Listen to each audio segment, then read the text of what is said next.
Alright, so the Philadelphia Eagles have officially started OTAs, and there's a ton of storylines to get into, starting out with the fact that we're going to get our first look at the new offseason additions and coordinators very, very soon, and also there's going to be a ton of insane positional battles that are starting up here during OTAs that are going to be absolutely crucial to seeing how the final 53-man roster and depth chart turns out, as well as just the Eagles' overall success in 2024. So it's safe to say that things are about to get crazy, and I'm going to talk about all of it, so we won't waste any time, and let's get straight into it. Okay, so let's start off this video by looking back at this weekend where the Eagles held their annual Eagles Autism Challenge, in which they ended up raising a total of $8.1 million for autism research, so that's definitely awesome. And on top of that, we also just got a ton of fun videos from the event showing a bunch of Eagles participating in the event and also interacting with fans, and that includes Jalen Hurts, AJ Brown, Brandon Graham, Dallas Goedert, Jordan Mailata, and also the newly retired Jason Kelce, just to name a few. Plus, you also got Nick Sirianni pretty much causing this lady to hyperventilate, which was pretty hilarious. Oh my God!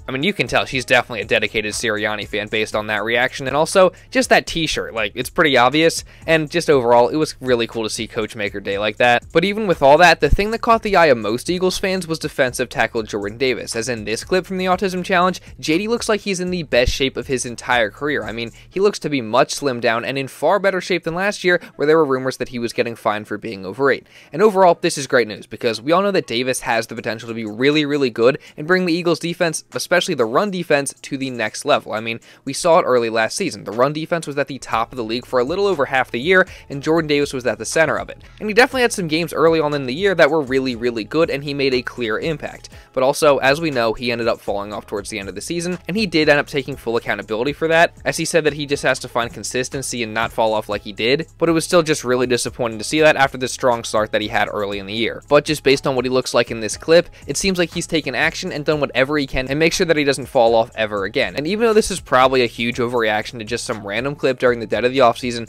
I mean, you can't help but think if he's able to stay in great shape on top of going into his third year, he could be ready to have his breakout season. But I guess we'll get a better idea where Jordan Davis is actually at during OTAs. Speaking of which, those just started today for the Eagles, and there's tons of storylines to go over, many of which were outlined by an article written by Dave Zangaro of NBC Sports Philadelphia, including the fact that the amount of practices that the Birds will have during Phase 3 of the offseason is going to be an increase from previous years, as Zangaro wrote, quote, "Teams are allowed to hold up to 10 OTA practices in Phase 3, and the Eagles have elected to schedule 6 such practices again this year, but the big difference in the spring schedule this season is the addition of mandatory minicamp."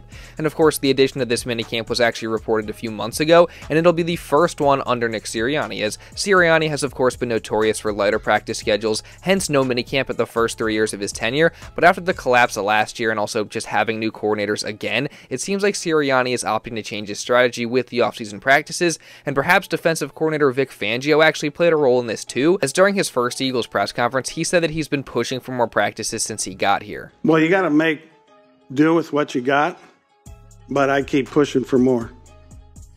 Did you push for more this offseason before coming here?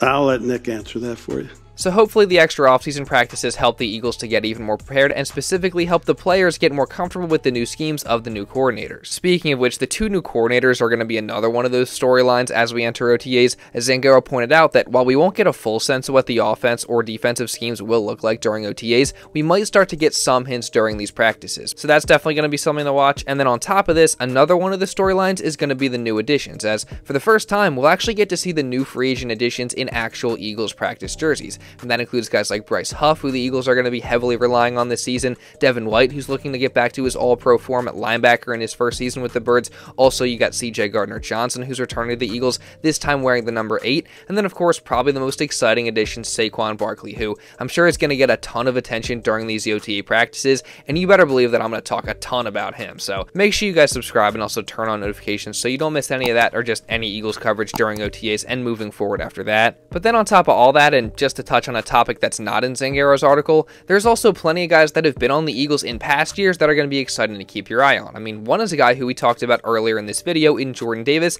as it's just going to be interesting to see if he's truly in shape and just how good he looks at this point during the offseason. And then you also got linebacker Nakobe Dean, who's coming back from an injury-riddled season and is going to be relied upon heavily this year. You got the second-year man Nolan Smith, who's expected to have a much bigger role this season, and it's going to be interesting to see how he looks and also just how many first and second team reps he gets during those practices. practices. And then you also got Sidney Brown, who's of course coming back from an ACL tear back in January. And also you got James Bradberry, who it's going to be very interesting to see what the Eagles want to do with him and if his performance at OTAs has any effect on it. Although, if I'm being completely honest, I have a hard time believing that it'll have a huge impact on whether the Eagles release him or trade him or just move on from him in general at this point. But just speaking of Bradberry, I mean, there's going to be a ton of really important positional battles starting up in OTAs that are going to be very crucial for the Eagles as they continue to get ready for the 2024 season. And one of those is at cornerback, which of course includes James Bradberry and many other guys. I mean, the Eagles have a ton of quality players vying for a limited number of spots at that position, as they have realistically around 10, 11, maybe even more guys that you could argue should make the roster or at least be given a very real shot. And we'll probably see what could be deemed as a few surprising cuts from this group when roster cutdown day comes in August. And while that's a very long ways away, OTAs mark the first period of the offseason where I feel like guys can really start to make their case for why they should be here and stay on the roster. And then of course on top of this, you also have the competition for who should end up starting at this position. Now obviously we know that Darius Slay is going to be one of those guys, but the cornerback 2 and also slot positions are a little bit more up in the air. I mean, we obviously got the first round pick Quinyon Mitchell, who many think should start opposite Slay, and that includes myself. And then you also got James Bradberry, who of course, like I just said, we kind of have to wait to find out what they want to do with him. Obviously most of the fan base wants to move on, and based on the Eagles' moves to add other cornerbacks to the roster during the offseason, it seems like that could realistically happen, but we honestly just don't really know at the end of the day, which is why it's going to be interesting to watch what kind of reps he's getting during OTAs. And then you also have kind of a sleeper competing for that other starting outside spot in Isaiah Rodgers, and something that he could also even compete for the slot job too. And staying on that, you also got Avonte Maddox, who has been the starter in the slot here for some time now, that's going to be competing for the starting job. And then of course the rookie Cooper DeJean, who many think should be the starter. So this is probably going to be the most interesting position group to watch during camp, with just so many guys fighting for spots and playing time and starting jobs. So you guys can let me know what you think about all of it down in the comments. But then moving on, we also got some more positional battles that we're going to have to watch, and that includes at linebacker, where defensive coordinator Vic Fangio had hinted at a possible competition there just a few weeks ago. So that's going to be very interesting. I mean, obviously, I think we all have an idea of who's going to start in our minds, with the former All-Pro and veteran Devin White being the first guy that probably comes to mind. He's obviously the most established and accomplished player in that room, and he's still just 26 years old on top of being a leader, so you'd have to assume that he starts.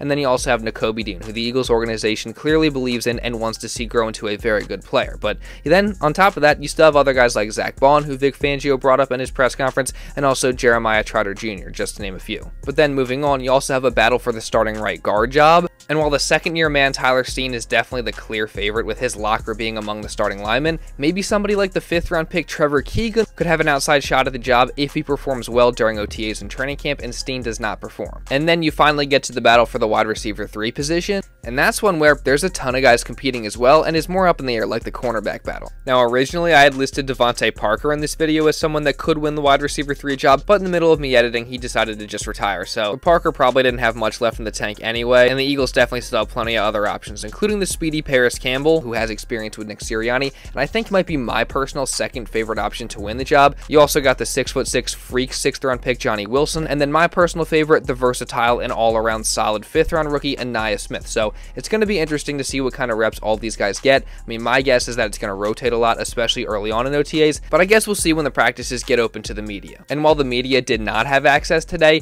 we still got some big news coming out of the first day of OTAs, with rookie Cooper DeJean officially signing his contract today. So that's definitely great, and it leaves just 1st-round pick Quinyon Mitchell as the last of the draft picks to not sign yet, but I'm sure that that's going to get done soon. Now I'm going to be covering all of Eagles OTAs in depth, so if you don't want to miss any of that and just other Eagles coverage coming throughout the rest of the offseason and moving forward after that, make sure you subscribe, and also really importantly, turn on notifications so you're notified instantly when one of these videos is uploaded. And also, while you're at it, make sure you drop a like to show some support and leave a comment down below just regarding anything that I talked about in this video. And if you want to watch another video going over the Eagles 2024 schedule and how it sets them up perfectly towards the end of the season, you can check this out right here.